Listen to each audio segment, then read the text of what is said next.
नमस्कार विद्यार्थियों, आज हम इस वीडियो में क्लास 10th की ज्योग्राफी का चैप्टर 4 कृषि से संबंधित वस्तुनिष्ठ प्रश्न लेकर आए हैं जो कि आपके बोर्ड एग्जाम के लिए काफ़ी महत्वपूर्ण हैं।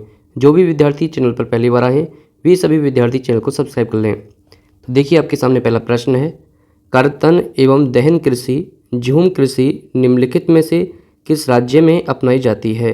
राजस्थान, उत्तर प्रदेश, मिजोरम, उत्तराखंड। सही आंसर है मिजोरम। निम्नलिखित में से कौन सा उस कृषि प्रणाली को दर्शाता है जिसमें एक ही फसल लंबे चौड़े क्षेत्र में उगाई जाती है? स्थानांतरी कृषि, रोपण कृषि, बागवानी कृषि, गहन कृषि।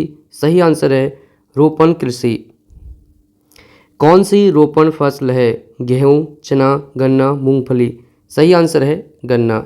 बच्चों आपको ध्यान रखना है, भारत में चाय, कॉफ़ी, गन्ना इत्यादि ये महत्वपूर्ण फसलें हैं। भारत में कितनी शस्य ऋतुएं हैं? 1, 2, 3, 4। सही आंसर है 3। ये महत्वपूर्ण जानकारी है, इसको आपको याद रखना है, यहाँ से परीक्षा में प्रश्न पूछे जाते हैं। भारत में 3 शस्य ऋतुएं हैं, कौन कौन सी? रबी, खरीफ और जायद। अब आपको ध्यान रखना है कि जो रबी की फसलें कौन सी हैं? गेहूँ, जौ, चना और सरसों। जो रबी की फसलें हैं उनके बुवाई का समय है अक्टूबर से दिसंबर शीत ऋतु में, और इनकी कटाई का समय क्या है? अप्रैल से जून ग्रीष्म ऋतु में। और जो खरीफ की फसलें हैं इनमें कौन कौन सी हैं? चावल, मक्का, बाजरा, तुर जिसे अरहर कहते हैं, जूट, मूंगफली और सोयाबीन। और जो खरीफ की फसलें हैं इनकी बुवाई का समय है जून से जुलाई मानसून के आगमन के समय, और इनकी कटाई का समय है सितंबर से अक्टूबर। जायद, ये कई बार पूछा गया है कि जो जायद की फसलें कौन कौन सी हैं, तो आप ध्यान रखेंगे तरबूज, खरबूज, सब्जियां और चारे की फसलें। ये किसकी फसलें हैं? जायद की। रबी और खरीफ फसल ऋतु के बीच में जब ग्रीष्म ऋतु में बोई जानी फसलों को क्या कहा जाता है? जायद। आपको ध्यान रखना है कि जो जायद की फसल है ये रबी और खरीफ की बीच की फसलें हैं। देखिए अगला प्रश्न, धान की 3 फसलें औस, अमन और बोरो किन राज्यों में बोई जाती हैं? असम, पश्चिम बंगाल और उड़ीसा, हरियाणा, पंजाब और राजस्थान, आंध्र प्रदेश, कर्नाटक और तमिलनाडु, महाराष्ट्र, कर्नाटक और तमिलनाडु। सही आंसर है असम, पश्चिम बंगाल और उड़ीसा। रबी की फसलों को बोने का समय क्या होता है? अक्टूबर दिसंबर, अप्रैल जून, जून जुलाई, अगस्त सितंबर। इसका सही आंसर है अक्टूबर दिसंबर।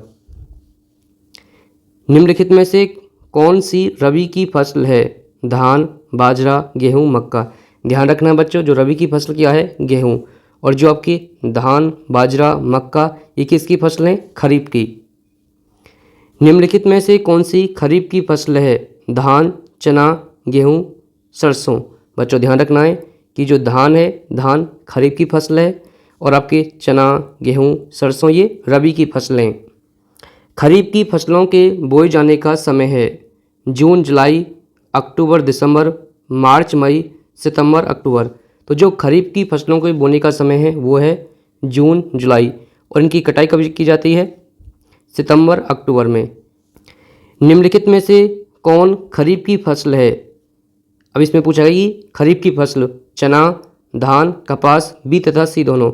बच्चों को ध्यान रखना है जो चना है ये किसकी फसल है? चना रबी की फसल है, और जो धान और कपास किसकी है? खरीफ की। तो सही आंसर होगा बी तथा सी दोनों। निम्नलिखित में से कौन सी फसल मुख्य रूप से जायद फसल का उदाहरण है? धान, गेहूं, चना, तरबूज। तो इसका सही आंसर है तरबूज। बच्चों को ध्यान रखना है धान खरीफ की फसल है, गेहूं और चना आपकी रबी की फसलें हैं। ये आपको अच्छे से याद रखने हैं। श्वेत क्रांति संबंधित है दुग्ध उत्पादन से, गेहूं उत्पादन से, मत्स्य उत्पादन से, मोटा अनाज उत्पादन से। जो श्वेत क्रांति है किससे संबंधित है? दुग्ध उत्पादन से। निम्नलिखित में से कौन सी फसल मोटे अनाज के अंतर्गत सम्मिलित की जाती है? चना, मूंगफली, ज्वार, मूंग। तो इसका सही आंसर है जो ज्वार है, ज्वार किस में सम्मिलित की जाती है? मोटे अनाज में।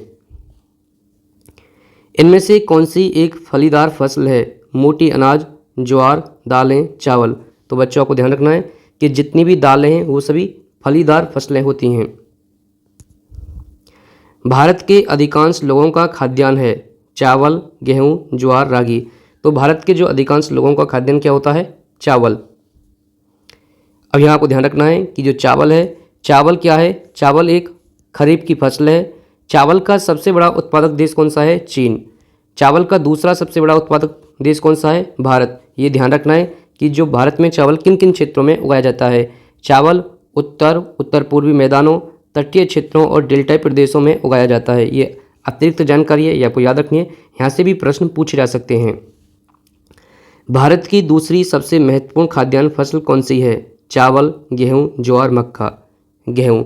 यदि प्रश्न ये पूछा जाए कि भारत की सबसे महत्वपूर्ण खाद्यान्न फसल कौन सी है, तो आंसर क्या होगा आपका? चावल। यदि दूसरी सबसे महत्वपूर्ण फसल पूछी जाए तो क्या होगा? गेहूँ। भारत में उगाए जाने वाले मुख्य मोटे अनाज हैं ज्वार, बाजरा, रागी, उपयुक्त सभी। तो इसका सही आंसर है उपयुक्त सभी। भारत में जो मुख्य रूप से मोटे अनाज उगाए जाते हैं कौन कौन से हैं आपके? ज्वार, बाजरा, रागी। विश्व में दालों का सबसे बड़ा उत्पादक देश कौन सा है? चीन, ब्राज़ील, रूस, भारत। तो ध्यान रखेंगे कि सबसे ज़्यादा विश्व में जो दाल हैं, दालों का उत्पादन सबसे ज़्यादा कहाँ होता है? भारत में। चाय की खेती के लिए कौन सी मिट्टी उपयुक्त है? लाल मिट्टी, जलोढ़ मिट्टी, पर्वतीय मिट्टी, लेटराइट मिट्टी। सही आंसर है लेटराइट मिट्टी। सोपान कृषि की जाती है उत्कात भूमि पर, ढाल वाली भूमि पर, मैदानी भूमि पर, मरुस्थलीय भूमि पर। तो सही आंसर है ढाल वाली भूमि पर। इनमें से कौन सी रेशेदार फसल है? कपास, जूट, प्राकृतिक रेशम, इनमें से सभी। तो इसका सही आंसर है इनमें से सभी। भारत की कितनी जनसंख्या कृषि कार्यों में संलग्न है? 1/3, 2/3, 1/4, इनमें से कोई नहीं। इसका सही आंसर है 2/3। निम्नलिखित में से कौन सा कृषि का प्रकार है? प्रारंभिक जीविका निर्वाह कृषि, गहन जीविका कृषि, वाणिज्य कृषि, उपयुक्त सभी।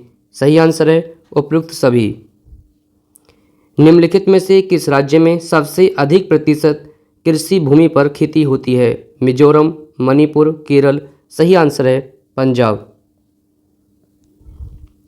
कपास की खेती के लिए निम्नलिखित में से कौन सी मिट्टी उपयुक्त है? लाल मिट्टी, लेटराइट मिट्टी, काली मिट्टी, जलोढ़ मिट्टी। इसका सही आंसर है काली मिट्टी। वीडियो देखने के लिए धन्यवाद। मिलते हैं एक और बेहतर वीडियो के साथ।